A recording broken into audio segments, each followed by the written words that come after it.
जब हम डॉक्टर के पास जाते हैं तो नॉर्मली डॉक्टर साहब क्या करते हैं, सीबीसी टेस्ट के लिए हमें बोलते हैं। सीबीसी टेस्ट का मतलब साफ साफ है कि ब्लड सेल्स के बारे में वो जानना चाह रहे हैं। ब्लड सेल्स का मतलब डब्ल्यूबीसी, आरबीसी, प्लेटलेट, इसकी संख्या बढ़ रही है घट रही है, इसके आधार पर वो आगे का ट्रीटमेंट करते हैं। जब ये रिपोर्ट अबनॉर्मल आती है यानी बढ़ के घट के आती है तो डॉक्टर साहब क्या करते हैं, हमें मैनुअली इस टेस्ट को लगवाने के लिए बोलते हैं। अब मैनुअली हम किससे लगाएंगे? क्या हमारे पास कोई ऐसा इंस्ट्रूमेंट है जिससे हम मैनुअली हम टेस्ट लगा सकते हैं, ब्लड सेल्स है उसको काउंट कर सकते हैं? नमस्कार साथियों, लैब टेस्ट ट्यूटर में आपका स्वागत है। प्यारे साथियों, मैं लेके आता हूं आपके लिए मजेदार वीडियो, वो भी ट्रिक के साथ। और इसी कड़ी में आज के वीडियो में हम पढ़ेंगे हीमोसाइटोमीटर यानी न्यूबार्ट चेंबर। ब्लड सेल्स को मैनुअली लगाने के लिए हमें हीमोसाइटोमीटर का सहारा लेना पड़ेगा। हीमो का मतलब होता है ब्लड, साइटो का मतलब होता है सेल, और मीटर का मतलब गणना करना। यानी ब्लड सेल्स की गणना करने वाला एक ग्लास का इंस्ट्रूमेंट होता है, उसको हम बोलते हैं हीमोसाइटोमीटर। उसको कॉमन भाषा में न्यूबार्ट चेंबर बोलते हैं। तो न्यूबार्ट चेंबर क्या हो गया है? ग्लास का नैब इंस्ट्रूमेंट है जिसके द्वारा हम ब्लड सेल्स को काउंट करते हैं। तो आज के वीडियो के अंदर अपन डब्ल्यूबीसी यानी टीएलसी, आरबीसी, प्लेटलेट, इओसिनोफिल, इसको कैसे काउंट करते हैं, इसमें कौन सा डाइल्यूट फ्लूइड काम में लेते हैं और इस टेस्ट को कैसे लगाते हैं, इसके बारे में आज के वीडियो में अपन डिटेल से पढ़ेंगे। Blood cells count by Neubauer chamber, यानी न्यूबार्ट चेंबर से हम ब्लड सेल्स कैसे काउंट करते हैं, उसके बारे में आज के वीडियो में अपन पढ़ने वाले हैं। तो शुरू करते हैं बिना देरी किए आज का अपना topic, blood cells count by Neubauer chamber. तो ब्लड सेल काउंट सेल को शुरू करने से पहले अपने जितने भी ब्लड सेल काउंट लगाते हैं उसको एक छोटी सी ट्रिक से अपने याद रखना है। यानी डब्ल्यूबीसी, आरबीसी, प्लेटलेट, इओसिनोफिल, इन सभी के लिए एक छोटी सी ट्रिक है। लिखने के लिए उसका अपने सहारा लेना पड़ता है। ट्रिक इस प्रकार है, आईपीएस, आरपीएस, ये आपको सभी टेस्टों के लिए याद रखना है। आई का मतलब है इंट्रोडक्शन, आपको सबसे पहले इंट्रोडक्शन लिखना है उस टेस्ट का। उसके बाद में प्रिंसिपल कैसे कार्य करता है उस पर लिखना है। सैंपल कौन सा लेना है, इस टेस्ट को लगाने के लिए हमें क्या क्या रिक्वायरमेंट है, इसका प्रोसीजर, और फाइनली क्लिनिकल सिग्निफिकेंस क्या क्या है, ये चीज़ें हमको लिखनी होती है। यानी 6 चीज़ें आपको हर टेस्ट के अंदर लिखनी है।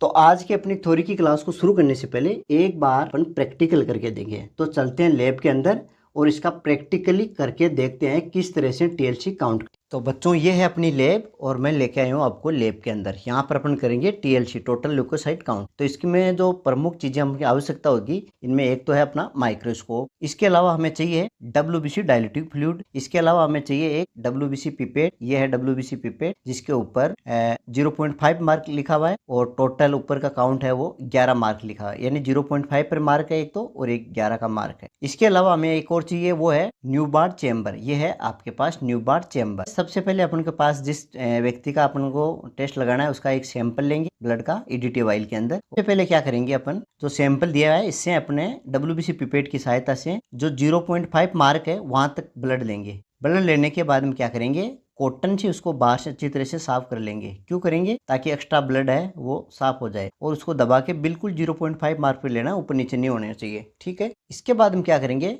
अपने जो डब्ल्यूबीसी डाइल्यूट फ्लूइड है वो एक कंटेनर में निकाल लेंगे और इसके अंदर 11 का जो मार्क है, 11 तक मार्क है, उसको अपन फिलअप कर लेंगे और इसको अच्छी तरह से रोटेट करके 5 मिनट के लिए अपने इसको रखेंगे। क्यों रखेंगे? क्योंकि इसके अंदर जो सेल है वो लाइस हो जाए, इसके लिए अपन 5 मिनट का वेट करेंगे। ठीक है, 5 मिनट का वेट करते हैं। अपना जो न्यूबार्ट चेंबर है उसके ऊपर कवर स्लिप लगाएंगे। कवर स्लिप लगाने के बाद में कवर स्लिप है उसके नीचे चार्ज करेंगे। तो इस तरह से करेंगे कि ये पूरा में फैल जाए। ठीक है, तो इस तरह से ये अपना डाइल्यूट है वो चार्ज हो गया है। अब क्या करेंगे, इसको 2 या 3 मिनट के लिए छोड़ेंगे। उसके बाद में माइक्रोस्कोप में लो पावर के अंदर यानी 10x के ऊपर इसको सेट करेंगे। कौन सा?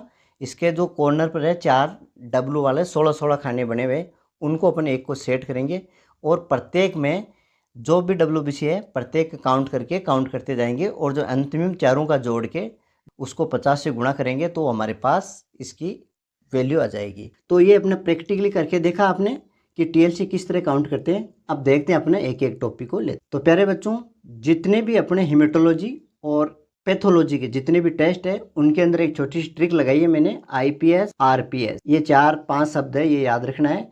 यानी कहने का मतलब आईपीएस से आपको इंट्रोडक्शन याद रखना है, पी से प्रिंसिपल याद रखना है, एस से सैंपल, आर से रिक्वायरमेंट, पी से प्रोसीजर और सिग्निफिकेंस। ये चीज़ें आपको याद रखनी है। तो सबसे पहले शुरू करते हैं आईपीएस का आई यानी इंट्रोडक्शन। देखो इंट्रोडक्शन के अंदर अपन क्या देखना है, टीएलसी के बारे में नॉर्मल जानकारी आपको बतानी है। तो टीएलसी क्या है, ब्लड सेल्स है, व्हाइट ब्लड सेल्स है, इसका दूसरा नाम टोटल ल्यूकोसाइट है, व्हाइट ब्लड सेल्स है, इसको शॉर्ट में डब्ल्यूबीसी बोलते हैं। कुल मिला के TLC, total leukocyte count, white blood cell count और डब्ल्यूबीसी काउंट, ये सभी एक ही चीज़ है। इसकी जो नॉर्मल रेंज होती है वो 4000 से लेके 10,000 के बीच होती है। इससे अगर ऊपर होती है तो भी डिजीज़ होती है, इससे कम होती है तो भी डिजीज़ होने का चांस रहते हैं। यदि ये इंक्रीज होती है तो इसको बोलते हैं अपन ल्यूकोसाइटोसिस, और अगर ये घट जाती है तो इसको बोलते हैं ल्यूकोपेनिया। और ये अपनी जो प्रमुख टीएलसी है यानी डब्ल्यूबीसी है, डिफरेंट ल्यूकोसाइट्स है, वो ये है प्रमुख न्यूट्रोफिल है, मोनोसेफ है, इयोसिनोफिल है, बेसोफिल है, लिम्फोसाइट है, ये सभी 5 प्रकार की सेल्स है। ये सभी क्या है, टीएलसी है, डब्ल्यूबीसी है। तो ये तो हो गया अपना छोटा सा इंट्रोडक्शन। इसके बाद में देखते हैं अपने प्रिंसिपल। प्रिंसिपल के अंदर क्या है, जो अपना डायल्यूटिक फ्लूइड है यानी डब्ल्यूबीसी जो डायल्यूटिक फ्लूइड है वो 2 चीज़ों से मिलकर बना होता है। एक तो बना हुआ होता है ग्लिशियल एसिडिक एसिड, दूसरा जेनसेन ऑयल। जो ग्लिशियल एसिडिक एसिड है ये क्या करता है, जो आरबीसी है उसको लाइस करता है। यानी जो इस चित्र के अंदर देख रहे हो छोटी छोटी आरबीसी दिख रही है आपको, इसको क्या करता है, ये हटा देता है, बिल्कुल साफ कर देता है। ठीक है, समझ रहे हो मेरी बात, ये इनको क्या साफ कर देगा। साफ कर देगा तो ये अपने देखने में दिक्कत नहीं आएगी, सिर्फ डब्ल्यूबीसी नजर आएगी। इसको लाइस कर देगा, तोड़ देगा इसको। ठीक है, ये काम कौन कर रहा है, ये काम कर रहा है ग्लिशियल एसिडिक एसिड। अब इसके बाद में जेनसेन ऑयलेट क्या करता है, ये इसको स्टेन कर देता है। किसको, इसका जो न्यूक्लियस है अंदर का, इसको हल्का नीले कलर का, ब्लू कलर का, इसको स्टेन कर देगा। तो ये अपन को न्यू बार चेम्बर के अंदर बिल्कुल अलग से अपन को दिखाई दे देगा। ये है इसकी छोटी सी प्रिंसिपल की थ्योरी। इसके अलावा एक चीज़ और है कि जो अपना जो रेशियो है सैंपल का और डाइल्यूटिंग फ्लूइड का 1:20, यानी 1 ml अगर अपन ब्लड ले रहे हैं तो 20 ml अपना डाइल्यूटिंग सॉल्यूशन लेना पड़ेगा। ठीक है, तो ये रेशियो है। जहाँ डब्ल्यूबीसी पिपेट नहीं है वहाँ पर इसका प्रयोग करके भी अपन टीएलसी काउंट कर। तो ये प्रिंसिपल के अंदर आ गया ये चीज़ें। ठीक है, मेरे हिसाब से समझ में आ गया होगा आपको। तो आई हो गया, पी हो गया, एस यानी सैंपल। तो सैंपल के अंदर क्या देते हैं अपन, ईडीटीए ब्लड लेते हैं। यानी ये ईडीटीए वाइल के अंदर जो ब्लड है, एंटीकोगुलेंट डाला हुआ ईडीटीए, इसके अंदर जो सैंपल लेते हैं, इससे सबसे बेस्ट टीएलसी काउंट के लिए सैंपल माना जाता है। इसके अलावा कैपिलरी ब्लड यानी डायरेक्ट फिंगरप्रिंट से यूं अपन इसको भी स्टोर कर सकते हैं। तो ये हो गया आपके सैम्पलिंग का बारे। आर यानी हो गया आपका रिक्वायरमेंट, यानी इस टेस्ट को लगाने के लिए आपको क्या क्या चीज़ें चाहिए। तो इसमें सबसे पहले देखो आपको माइक्रोस्कोप चाहिए। न्यू बार्ट चैम्बर यहाँ पर लगा के देखेंगे तो माइक्रोस्कोप चाहिए। इसके बाद न्यू बार्ट चैम्बर है। ठीक है, ये न्यू बार्ट चैम्बर होता है, आपका देखा हुआ होगा। डब्ल्यूबीसी डायल्यूटिंग फ्लूइड है। इसके अलावा अपने पास एक डब्ल्यूबीसी पिपेट होनी चाहिए। ये है अपने पास माइक्रो पिपेट और माइक्रो पिपेट चाहिए। ठीक है, ये चीज़ें अपन को चाहिए टेस्ट लगाने के लिए। तो क्या क्या चाहिए, microscope, Neubauer chamber, WBC pipette, WBC diluting fluid और माइक्रो पिपेट, ये चीज़ें आपको चाहिए। ठीक है, तो आई से आईपीएस हो गया आपका, आईपीएस पूरा कंप्लीट हो गया और आर हो गया। ठीक है, अब चाहिए अपन को पी प्रोसीजर, ये पढ़ेंगे। इंट्रोडक्शन हो गया, प्रिंसिपल हो गया, सैंपल हो गया, रिक्वायरमेंट। अब प्रोसीजर। तो प्रोसीजर बहुत ज़्यादा सिंपल है, ज़्यादा दिक्कत वाली बात नहीं है। आपको क्या करना है, डब्ल्यूबीसी पिपेट लेनी है। इसके अंदर एक 0.5 का मार्क बना हुआ है, वहाँ तक आपको ब्लड लेना है। और उसके बाद में उसका जो बाहर लगा हुआ ब्लड है उसको अच्छी तरह से साफ करना है। ठीक है, किससे, कॉटन से। उसके बाद में इस पर जो 11 जो मार्क लिखा हुआ है उस डब्ल्यूबीसी पिपेट पर, वहाँ तक डब्ल्यूबीसी डायल्यूटिंग फ्लूइड लेना है और इसको मिक्स करना अच्छी तरह से। मिक्स करने के बाद में 5 मिनट तक आपको इंतज़ार करना है। उसके बाद में जो 1-2 बूंद है वो डिस्कार्ड करनी है। किससे, जो डब्ल्यूबीसी पिपेट के अंदर सॉल्यूशन बना हुआ है इसके 1-2 बूंद नीचे गिरानी है। इसके बाद में आपको क्या करना है, जो न्यू बार चैम्बर है, कवर स्लिप लगा के वहाँ पर उसको चार्ज करना है। ठीक है, ये फ्लूइड इसके नीचे चले जाएगा कवर स्लिप के नीचे, और उसको 2 या 3 मिनट के लिए आपको छोड़ना है। क्यों छोड़ना है, डब्ल्यूबीसी सेल्स है वो वहाँ पर सेटल हो जाए। ठीक है, इसके लिए छोड़ना है। उसके बाद में आपको क्या करना है, माइक्रोस्कोप के नीचे उसको फोकस करना है। किसको, न्यू बार चैम्बर को नीचे रखना है, और जो डब्लू मार्क बना हुआ है, ये दो डब्लू वाला मार्क बना हुआ है, इसको वहाँ पर सेट करना है। इसके अंदर 16 खाने बने हुए हैं। इन 16 खानों में जितने भी आपको डब्ल्यूबीसी दिखाई दे इसको काउंट करना है। काउंट करने के बाद में इसको क्या करना है, 4 खाने बने हुए हैं, चारों में काउंट करना है, इसको टोटल जोड़ना है और उसको 50 से गुणा करके जो संख्या आती है वो आपको लिखनी है। तो ये छोटा सा प्रोसीजर है, मैं एक बार वो समझा देता हूँ आपको इस डायग्राम द्वारा। देखो सबसे पहले आपको क्या लेनी है, WBC पिपेट है और इस पर 0.5 मार्क लिखा हुआ है, वहाँ तक आपको ब्लड लेना है, सैंपल लेना है। इसके बाद में ये कॉटन दिखाई दे रही है, इससे आपको साफ़ करना अच्छी तरह से। क्यों करना है कि बाहर जो ब्लड लगा हुआ है वो अगर इसके अंदर चला गया या और कहीं उसमें सॉल्यूशन में लग गया तो ये क्या है, इससे बढ़कर आ जाएगी। इसके बाद में जो अपने WBC डाइल्यूट फ्लूइड है, इसको 11 नंबर तक, ऊपर 11 मार्क लिखा हुआ है वहाँ तक फुल करना है इसको, और उसको 5 मिनट के लिए रखना है। रखने के बाद में ये न्यू बार चैम्बर है, ऊपर कवर स्लिप है, यहाँ पर से साइड में से लगा के इसको और एक बूंद छोड़नी है, ये पूरे कवर के अंदर फैल जाएगा। इसको 2-3 मिनट के लिए रखना है ताकि WBC वगैरह है वो सेट हो जाए। उसके बाद में जो अपना माइक्रोस्कोप है यहाँ पर रखना है, इसको उठा के यहाँ पे, और 10x यानी लो पावर के अंदर देखना है इसको। आप देखोगे तो अंदर ये आपको इस तरह से दिखाई देगा। तो ये जो बीच वाला है ये RBC काउंट करने का है, और जो बाहर के कॉर्नर है 4 लाने हैं, 16 खाने हैं इसमें काउंट करने हैं, 16 इसमें और 16 इसमें और 16 इसमें। इन चारों को खानों को काउंट करना है, और जो भी आपकी संख्या है उसको काउंट करके 50 से गुणा करना है, ठीक है। यानी इसके अंदर आपने जैसे मान लो ये दिखाई दे रहा है, आपको एक एग्जांपल दे रहा हूँ। मान लो ये काउंट कर रहे हैं सबसे पहले, ये ऊपर वाला ये, और ये खाना ये है, उसको जूम करके देख रहे हैं तो 1 2 3 4 5 6 7 8 9 10 11 12 13 14 15 16 17 18 19 20। तो इसको आपने 20 लिख दिया, प्लस इसी का इस तरह से लिख देंगे 20 25 जो भी आएगा, फिर इसी की तरह इसका लिख देंगे। मान लो ये 15 आ गया, एक का मान लो आपको 25 आ गया, एक का मान लो 27 आ गया। तो इनको टोटल को काउंट करना है। काउंट करने के बाद में आपको क्या करना है, 50 से गुणा करना है, ठीक है। वैसे आपको प्रैक्टिकली मैंने बता दिया है, ठीक है। तो ये तो हो गया आपका प्रोसीजर, कहीं मेरे हिसाब से कोई दिक्कत नहीं आएगी। देखो इसको मैं काउंट कैसे करना है, देखो इसके अंदर बता रखा है अलग से काउंट कैसे करना है। ये 4 है चैम्बर, ये W वाला है, ये इधर W है, इधर W है, इधर W है, ये बीच RBC वाला है, इस तरह से आपको दिखाई देगा, ठीक है। तो इस पर फोकस करना है और यहाँ से शुरू करना है, इस पहले इस खाने में, फिर इस खाने में, फिर इस खाने में, इस तरह से इस खानों में जितना भी है इस तरह से एक एक को काउंट करना है। और यहाँ पर मान लो आपको 20 आ गया, 20 लिख दिया, ठीक है। इसके बाद में इसको काउंट किया उसी तरह से, क्यों चलते गए, मान लो आपके पास 22 आ गया, ठीक है। प्लस फिर इसके बाद में सेम वही प्रोसीजर इस तरह से, ये 16 खाने हैं, इसको काउंट किया, मान लो ये 18 आ गए, ठीक है। और लास्ट वाले में इसी तरह से आप वापस काउंट किए तो इसमें 20 आ गए। तो ये टोटल 20 20 40 20 60 20 80 हो गए, ठीक है। और 80 को 50 से जो गुणा करेंगे ये इसका रिजल्ट आएगा, 8 × 9 40, 4000 आएगी, 4000 माइक्रोलीटर। तो ये नॉर्मल रेंज, नीचे वाले रेंज में नॉर्मल आ गया, ठीक है। तो इस तरह से इसको काउंट करना होता है। अब अगला पार्ट अपना कैलकुलेशन, ठीक है। तो इसका कैलकुलेशन देखते हैं। कैलकुलेशन आपके पास ये एक फॉर्मूला है, इस फॉर्मूले से निकालना होता है। तो नंबर ऑफ सेल जितने काउंट किए अपने, अभी माना अपने 80 काउंट किए तो 80 लिख दिए। उसके बाद में इसका डाइल्यूशन, तो डाइल्यूशन इसका 20 होता है हमेशा। इसके बाद में एरिया काउंट, 4 काउंट करते हैं, चारों कोणों पर W 4 लिखे हुए, तो 4 लिख देंगे अपने अपने। और इसका जो डेप्थ ऑफ फ्लूइड है उसकी होती है 0.1। तो इसको सबको काउंट गुणा करेंगे ना, ये इसको छोड़ के काउंट करेंगे तो इसे 50 आ जाएगा। तो कहने का मतलब कोई भी कैलकुलेशन करेंगे तो जितना अपन काउंट कर रहे हैं उसको डायरेक्ट 50 से गुणा कर देंगे, ठीक है। यानी इन सभी को अपन गुणा करेंगे ना तो ये फॉर्मूला आ जाएगा 50।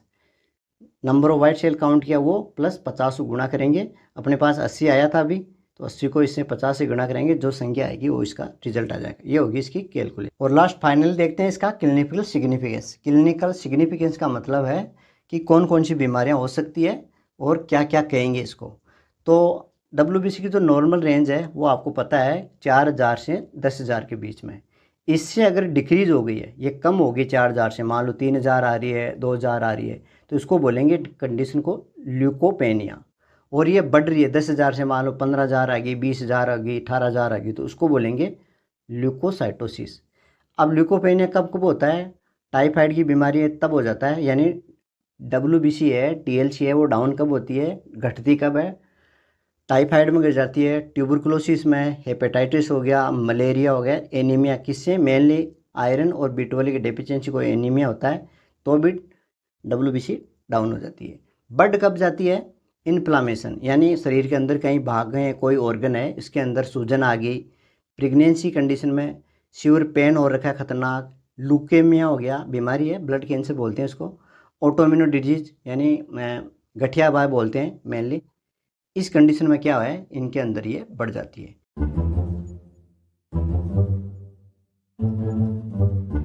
तो सबसे पहले लेते हैं अपन इंट्रोडक्शन। इंट्रोडक्शन के अंदर अपन को क्या बताना होता है कि जो अपन टॉपिक दे रखा है उसके बारे में बताना होता है। तो आरबीसी क्या होती है? आरबीसी ब्लड सेल्स का टाइप है एक, मतलब ब्लड सेल्स में 3 टाइप होती है, डब्ल्यूबीसी, आरबीसी और प्लेटलेट। तो ये क्या हो गया? ब्लड सेल्स का एक टाइप हो गया। और इसका मुख्य फंक्शन क्या है?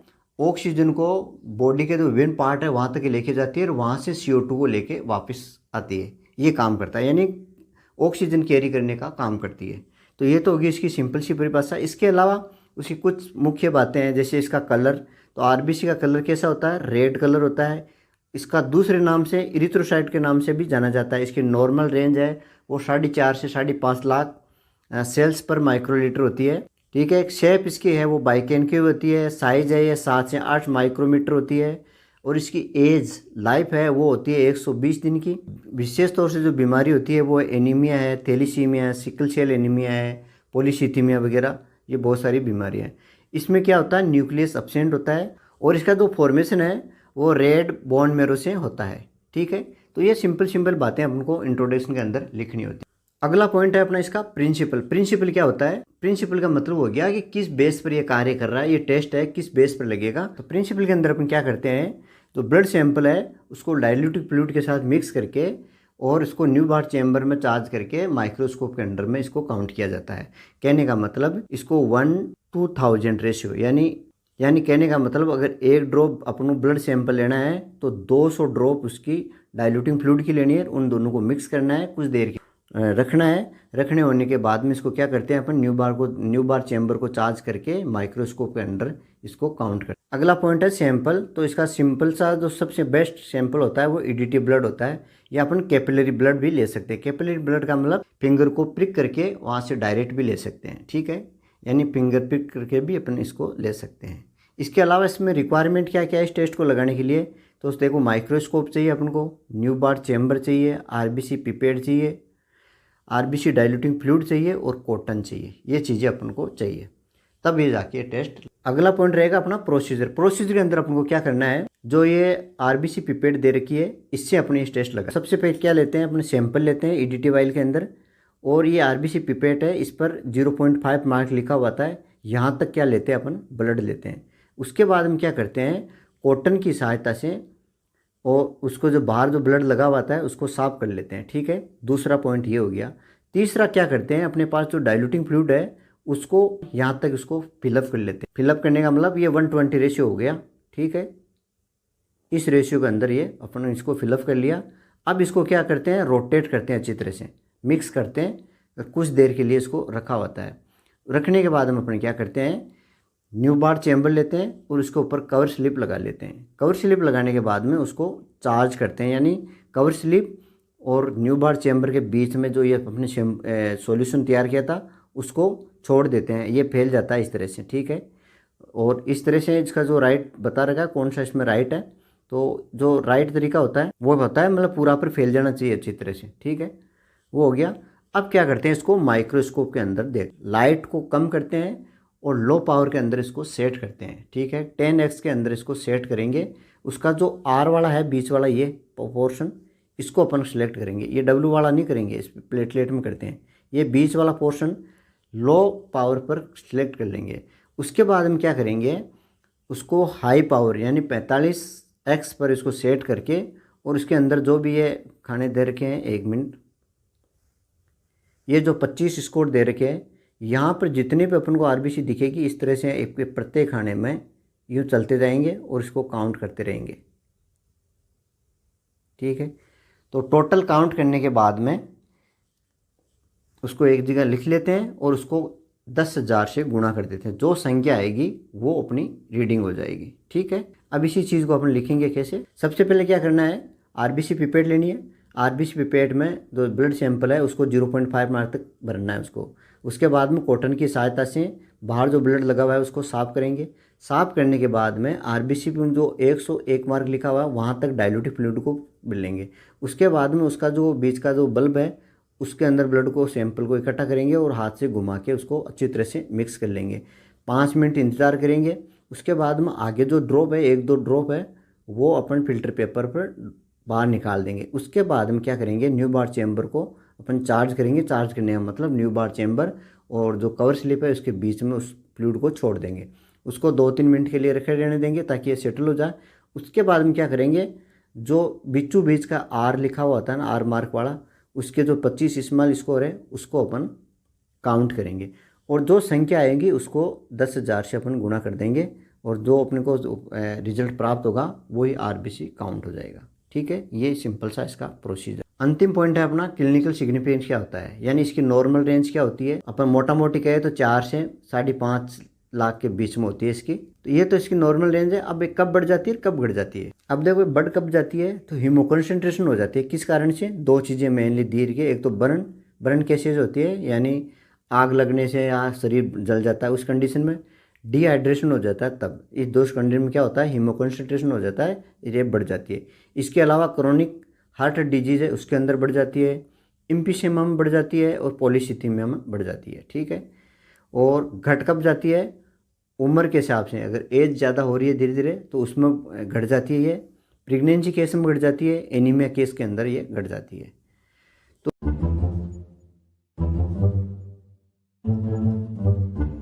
आज का अपना जो वीडियो रहेगा वो रहेगा हीमोसाइटोमीटर के द्वारा प्लेटलेट काउंट कैसे करते हैं। हीमोसाइटोमीटर का मतलब हो गया न्यू बार चैम्बर से। हीमो का मतलब होता है ब्लड और साइटो का मतलब सेल और मीटर यानी गणना करना, यानी ब्लड सेल्स की जो गणना करते हैं उसको बोलते हैं अपन हीमोसाइटोमीटर। तो अपन न्यू बार चैम्बर द्वारा प्लेटलेट काउंट कैसे करते हैं उसके बारे में आज के वीडियो में देखो। प्लेटलेट काउंट है वो अपन मैनुअली करेंगे, किससे, हीमोसाइटोमीटर से। हीमोसाइटोमीटर बोल दो या न्यू बार चैम्बर बोल दो। न्यू बार जो चैम्बर है इससे अपन प्लेटलेट कैसे काउंट करते हैं मैनुअली कैसे करते हैं। वैसे तो सीबीसी द्वारा हो जाती है। तो इसके अंदर सबसे पहले देखेंगे अपन इंट्रोडक्शन का मतलब है तो platelet count means the number of platelets in person blood. किसी पर्सन के रक्त के अंदर प्लेटलेट की संख्या कितनी है। अब ये किस काम आता है, तो ये ब्लड क्लोटिंग जो फैक्टर है उसको चेक करने के लिए, ब्लीडिंग हो रही है किसी के उसको चेक करने के लिए, कुछ डिजीज है जैसे डेंगू वगैरह है इनमें इसकी गणना की जाती है। ठीक है, इसकी जो नॉर्मल रेंज है वो 1.5 लाख से 4.5 लाख पर माइक्रोलीटर होती है। किसी भी पर्सन के ब्लड में 1 माइक्रोलीटर में जितने प्लेटलेट प्रेजेंट होती है उसको बोलते हैं प्लेटलेट काउंट। यानी आप 1 माइक्रोलीटर ब्लड लोगे उसके अंदर कितनी प्लेट्स प्रेजेंट है उसको बोलते हैं। दूसरा है इसका काम क्या है, ये ब्लड क्लोटिंग में हेल्प करती है। किसी की ब्लीडिंग हो रही है उस कंडीशन में इसको देखते हैं। इंजरी के अंदर इसकी गणना की जाती है और इसकी जो नॉर्मल रेंज है वो 1.5 लाख से 4.5 लाख पर माइक्रोलीटर होती है। ठीक है, और इसकी जो गणना है वो अगर डाउन हो जाती है तो उसको बोलते हैं अपन थ्रोम्बोसाइटोपेनिया, और इसका लेवल बढ़ जाता है तो उसको बोलते हैं हम थ्रोम्बोसाइटोसिस। यानी 4.5 लाख से ऊपर आती है तो उसको थ्रोम्बोसाइटोसिस कहेंगे, और इससे कम आ रही है उसको बोलेंगे हम थ्रोम्बोसाइटोपेनिया। ये अपना जनरल इंट्रोडक्शन। इसके अलावा मैंने पिछले वाले वीडियो में भी इसकी एक ट्रिक की सहायता से बताया था कि प्लेटलेट में कौन सा डीएनए होता है। तो यहाँ पर सी से बताया था कलर के बारे में बताना है, ओ से इसका ऑर्डर नेम क्या है, एन से नॉर्मल रेंज क्या है, एस शेप और साइज, इसके अलावा ए से एज, डी से डिजीज, एन से न्यूक्लियस और फॉर्मेशन कहाँ होता है। ये चीज़ें सब दे रखी है, यानी डीएनए कौन सा होता है इनसे सारी ये चीज़ें कवर करती है। ये पहले भी मैंने पढ़ा रखा है तो ये भी आप इंट्रोडक्शन के अंदर लिख सकते हो। ठीक है, इसके बाद में आता है इसका डाइल्यूटिंग फ्लूइड कौन कौन सा है। ठीक है, तो प्लेटलेट डाइल्यूटिंग फ्लूइड है, इसमें अमोनियम ऑक्जिलेट होता है, प्रोकेन हाइड्रोक्सी होता है, सोडियम क्लोराइड और डिस्टिल वाटर, इनसे मिलकर इसका जो प्लेटलेट डाइल्यूटिंग फ्लूइड है वो बनता है। इसके अंदर जो अमोनियम है ये लाइसिस के काम आता है, आरबीसी को लाइसिस करता है। प्रोकेन है क्लम्पिंग से बचाता है, क्लम्पिंग नहीं होने देता है, और सोडियम क्लोराइड है वो ऑस्मेटिक प्रेशर को मेंटेन। तो ये इनका फंक्शन हो गया। अब इसका देखो प्रिंसिपल अंदर अपने देखो 2 चीजें लिए, एक तो अमोनियम ऑक्सीलेट, दूसरा है प्रोकेन हाइड्रोक्सी। ये तो क्या करता है, आरबीसी को लाइस करता है, उसको डिस्ट्रॉय करता है, नष्ट कर देता है। जबकि जो प्रोकेन है ये क्लम्पिंग से बचाता है, यानी जो गुच्छा बनता है प्लेटलेट को उससे बचाता है कौन, प्रोकेन। और ये जो अमोनियम ऑक्सीलेट डालते हैं ये क्या करता है, आरबीसी को लाइस। जब ब्लड के अंदर से आरबीसी हट जाएगी तो प्लेटलेट को काउंट करने में ज़्यादा दिक्कत नहीं आती। ये इसका प्रिंसिपल हो गया। सैंपल इसका नॉर्मली अपन ईडीटी एंटीकोगुलेंट वाला ब्लड वाला सैंपल लेते हैं, ईडीटी वाइल के अंदर जो ब्लड कलेक्ट करते हैं उसके अलावा बाकी इसके द्वारा आप फिंगरप्रिंट से भी इसको ले सकते हैं। बाकी सबसे बेस्ट ये होता है ईडीटी एंटीकोगुलेंट ब्लड। ठीक है, सैंपल हो गया। उसके बाद में इसमें रिक्वायरमेंट, देखो रिक्वायरमेंट क्या क्या है। माइक्रोस्कोप चाहिए अपन को टेस्ट लगाने के लिए। इसके अलावा इम्प्रूव न्यूबार चैम्बर, हीमोसाइटोमीटर हो गया, ये हो गया। इसके अलावा आरबीसी ये पिपेट है, इससे अपन इसको टेस्ट लगाते हैं। और ये डाइल्यूटिंग फ्लूइड चाहिए अपन को। ये 4-5 चीज़ें मेन है, ये अपन को नेसेसरी है इसमें। ठीक है, रिक्वायरमेंट हो गया। रिक्वायरमेंट के बाद में इसका प्रोसीजर बहुत ही देखो सिंपल है। मैं इस प्रोसीजर को डायग्रामेटिक समझा देता हूँ। देखो प्रोसीजर को थ्योरेटिकल लिखने से पहले एक बार प्रैक्टिकली देख लेते हैं कि किस तरह से करते हैं। तो सबसे पहले क्या करता है, इस टेस्ट को लगाने के लिए अपने पास सैंपल चाहिए। तो सैंपल कौन सा लेते हैं, अपनी ईडीटी वाइल के अंदर लेते हैं। ये सैंपल अपन को चाहिए। इस सैंपल से क्या करते हैं, ये जो अपने पास आरबीसी पिपेट है, इससे क्या करते हैं, यहाँ तक 0.5 तक इसको ब्लड से सक कर लेते हैं, इसको भर लेते हैं यहाँ तक।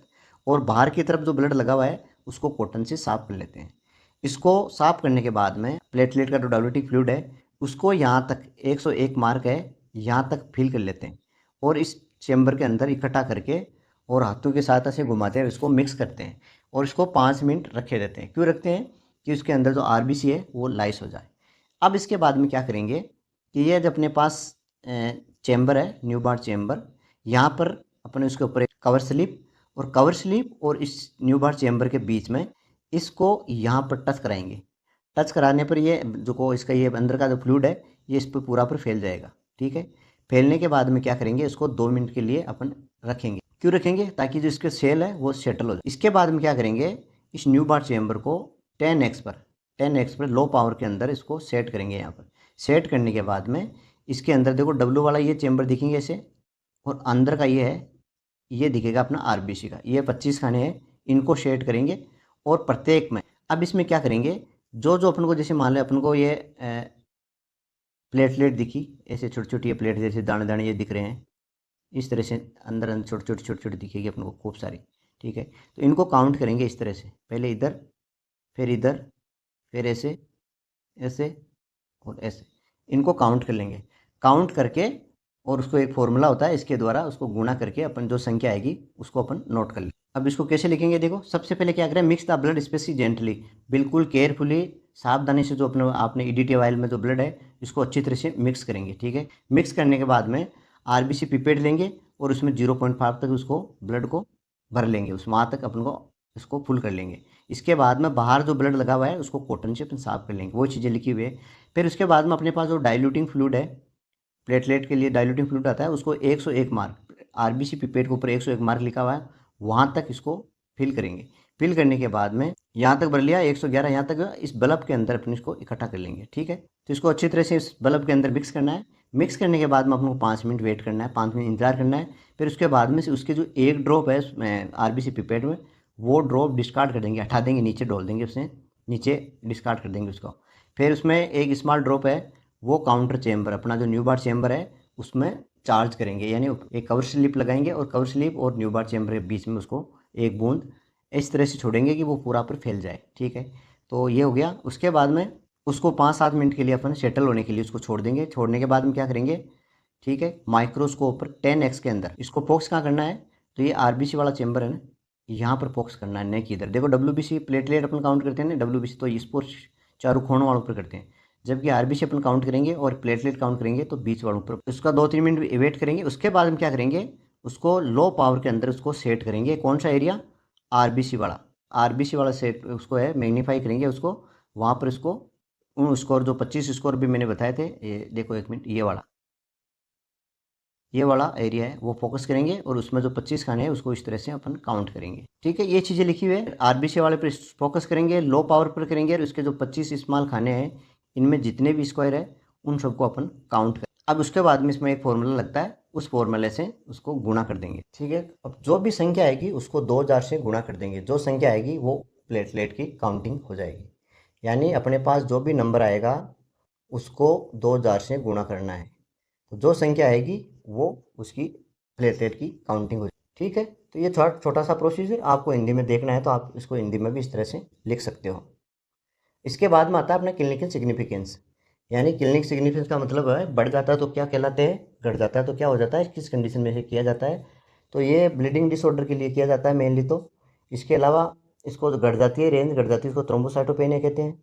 और ये कब होता है, ब्लीडिंग होती है प्रोलॉन्ग, बहुत ज़्यादा लंबे टाइम तक ब्लीडिंग होती रहती है, तब ये टेस्ट करवाएं। और ये ज़्यादातर क्या है, एप्लास्टिक एनीमिया हो गया, मेगोप्लास्टिक हो गया, एनीमिया, हाइपर एक्यूट ल्यूकेमिया, मतलब बहुत सारी ऐसी कंडीशन है जिसके अंदर क्या है, यहाँ प्लेटलेट है वो डाउन हो जाती है, इसको अपन इसमें देखते हैं।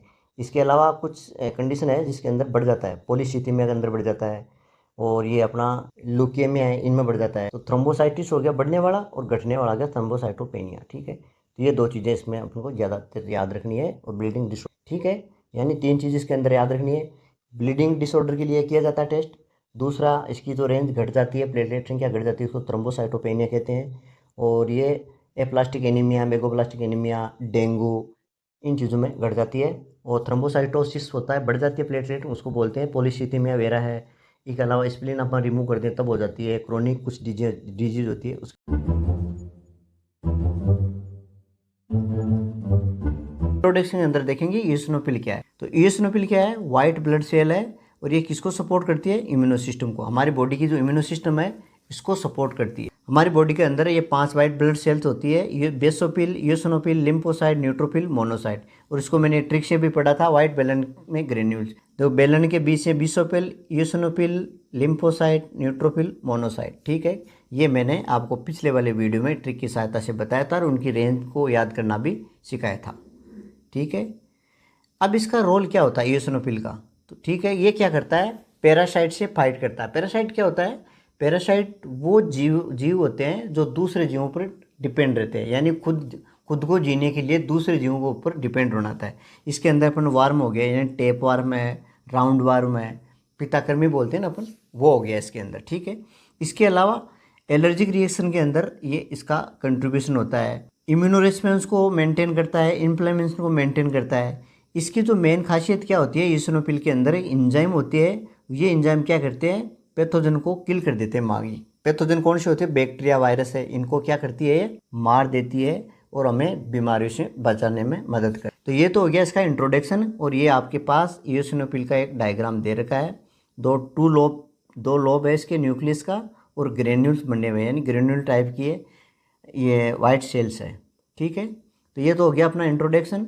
अगला पॉइंट है इसका प्रिंसिपल। प्रिंसिपल के अंदर क्या लिखेंगे, तो ब्लड सैंपल है उसको ईओसिनोफिल काउंट का जो डाइल्यूटिंग फ्लूइड होता है इसके साथ मिक्स करते हैं। तो इसके अंदर दो चीज़ें होती हैं मेनली, येलो ईओसिन, ये क्या करता है, ईओसिनोफिल को स्टेन करता है, और दूसरा होता है उसमें फॉर्मेलिन, ये क्या करता है, आरबीसी को लाइस करता है। यानी आपके पास आरबीसी है उसको तो ख़त्म कर देगा, और जो ईओसिनोफिल है उसको स्टेन कर देगा, यानी वो साफ साफ दिखने लग जाएगा।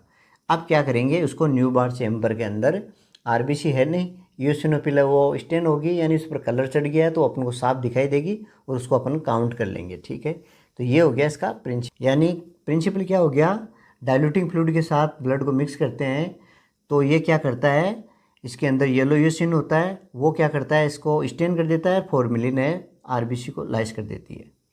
सैंपल कौन से लेते हैं, ईडीटी एंटीकोगुलेंट का लेते हैं, ठीक है, या हेपरिन ब्लड बोल सकते हैं, या फिंगर टिप्स हैं जो अपन लेते हैं डायरेक्ट, वो ब्लड हो गया। ईडीटी एंटीकोगुलेंट इसके लिए बेस्ट सैंपल है। रिक्वायरमेंट क्या चाहिए इस टेस्ट को लगाने के लिए, देखो अपने पास एक माइक्रोपिपेट होनी चाहिए, न्यू बार चैम्बर होना चाहिए, माइक्रोस्कोप और डाइल्यूटिंग फ्लूइड, ये चीज़ें अपने पास है, तो इस टेस्ट को अपना आराम से लगा सकते। अब इसके अंदर जो एक रिएजेंट है डाइल्यूटिंग फ्लूइड, इसका नाम है हिंगलमैन्स सॉल्यूशन। ये क्या है, येलो ईओसिन, फिनोल, फॉर्मेलिन और डीएम वाटर, इस रेशियो के अंदर मिला हुआ रहता है। और इसके अंदर जो येलो ईओसिन है ये स्टेन करती है, और जो फॉर्मेलिन है ये लाइस करती है आरबीसी को। इसकी जो नॉर्मल रेंज होती है वो 40 से 400 क्यूबिक पर मिलीलीटर होते हैं, या उसको माइक्रोलीटर बोल सकते हैं। 40 से 400 माइक्रोलीटर इसकी नॉर्मल रेंज है, ये इसकी नॉर्मल रेंज। इससे कम है तो भी डिजीज़ है, और उससे ज़्यादा है तो भी डिजीज़ है। अगला पॉइंट है अपना प्रोसीजर। तो प्रोसीजर को समझने के लिए अपन क्या करेंगे, सबसे पहले डायग्रामेटिक देख लेते। देखो इस टेस्ट को लगाने के लिए सबसे पहले अपन को चाहिए एक टेस्ट ट्यूब चाहिए। इस टेस्ट ट्यूब के अंदर क्या करेंगे, माइक्रो पिपेट की सहायता से डाइल्यूटिंग फ्लूइड डालेंगे और ब्लड भी डालेंगे। तो ये किस रेशियो में होगा, 1:9। कहने का मतलब 1 ड्रॉप अगर ब्लड की है तो 9 ड्रॉप अपने डाइल्यूटिंग फ्लूइड की होगी। तो इसके लिए अपने क्या करते हैं, पिपेट की सहायता से 360 माइक्रोलीटर ये डालते हैं, और 40 माइक्रोलीटर ब्लड लेते हैं। इसको मिक्स करके और न्यू बार चेम्बर के ऊपर इसको चार्ज करते हैं। चार्ज इस तरह से करते हैं, जो अपने कवर स्लिप है और न्यू बार चेम्बर है, इसके बीच के अंदर इसकी एक बूंद यहाँ पर डालते हैं। उसके बाद में इसको माइक्रोस्कोप के अंदर 9 इसको स्कोर है, इसके अंदर जो भी अपन को दिख रहा है इसको काउंट कर लेंगे और उसको 100 से गुणा कर लेंगे और उसके बाद में उसमें 9 का भाग दे देंगे। जो संख्या आएगी वो उसका रिजल्ट हो जाएगा।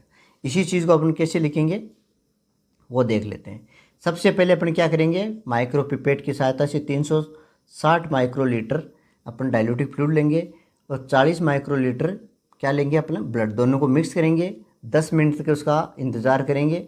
10 मिनट क्यों करेंगे, ताकि आरबीसी है वो लाइस हो जाए। उसके बाद में न्यू बार चेम्बर को अपन क्या करते हैं, चार्ज करते हैं। उसको सेटल होने के लिए 2-3 मिनट छोड़ देते हैं। 2-3 मिनट के बाद हम क्या करते हैं, इसको लो पावर पर माइक्रोस्कोप में देखते हैं और उसको जो 9 स्क्वायर है, पूरा 9 कवर है, इसमें जितने भी दिखते हैं उसको काउंट कर लेते हैं और उसको 100 से गुणा करके 9 का भाग दे देते हैं। ये इसकी कैलकुलेशन हो जाती है। ठीक है, तो ये था इसका प्रोसीजर। अब आगे क्लिनिकल सिग्निफिकेंस किस कंडीशन में बढ़ जाता है, तो देखो सिंपल सी बात है, एलर्जिक रिएक्शन में बढ़ जाता है, पैरासाइटिक इन्फेक्शन में बढ़ जाता है, ब्रुसोलिसिस बढ़ जाता है और सर्टेन टाइप ल्यूकेमिया इसमें बढ़ जाता है। घटता किस में है, एड्रिनल फंक्शन का जो इंक्रीज हो जाती है ना उसके अंदर, यानी हाइपर एड्रिनलिज्म और कोजिंग सिंड्रोम है, इसके अंदर ये घट जाती है।